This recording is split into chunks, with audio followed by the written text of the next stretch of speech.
বলিউডের জনপ্রিয় গায়ক উদিত নারায়ণ এখন তীব্র সমালোচনার মুখে। সম্প্রতি একটি ভিডিও সোশ্যাল মিডিয়ায় ভাইরাল হয়েছে, যেখানে দেখা যাচ্ছে এক 21 বছরের তরুণী ভক্ত উদিতের সঙ্গে সেলফি তুলতে আসলে তিনি তাকে ঠোঁটে চুমু খাচ্ছেন। ভিডিও সামনে আসতেই নেটিজেনদের মধ্যে চাঞ্চল্য ছড়িয়ে পড়ে।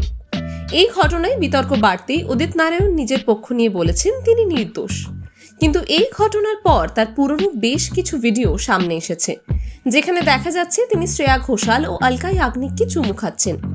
একটি ভিডিওতে অলকা ইয়াগনিককে তার সম্মতি ছাড়াই গালে চুমু খাওয়ার পর অলকা স্পষ্টতই অস্বস্তিতে পড়ে সরে যান। আরেকটি ভিডিওতে দেখা যায় তিনি শ্রেয়া ঘোষালকেও চুমু খাচ্ছেন। স্বাভাবিকভাবেই এসব ভিডিও নতুন করে ভাইরাল হওয়ার পর ভক্তদের মধ্যে আরও ক্ষোভ বেড়েছে। যদিও উদিত নারায়ণ ও অলকা শ্রেয়ার সঙ্গে বছরের পর বছর ভালো পেশাদার সম্পর্ক ছিল, তবুও ভক্তরা এসব দৃশ্যকে খুবই দৃষ্টিকটু বলে মনে করছেন। সম্প্রতি এক ইভেন্টে উদিত নারায়ণ পারফর্ম করছিলেন টিপ টিপ বরসা পানি গানে, যেখানে তাকে ঘিরে ছিলেন অসংখ্য নারী ভক্ত।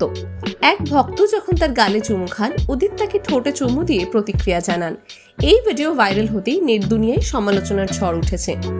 এই প্রসঙ্গে উদিত নারায়ণ সোশ্যাল মিডিয়ায় জানিয়েছেন তিনি একজন ভদ্রলোক এবং জোর করে কাউকে চুমু খাবেন এমন মানুষ তিনি নন। তার মতে মঞ্চে পারফর্ম করার সময় আবেগের বশে অনেক ভক্ত হাত মেলান বা ভালোবাসা প্রকাশ করেন, আর এটাই স্বাভাবিক।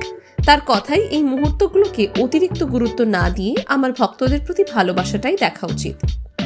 এই বিষয়ে আপনার কি মতামত কমেন্ট করে জানান। আর বলিউডের আরো আপডেটস পেতে চোখ রাখুন টাইমস নাও খবরে।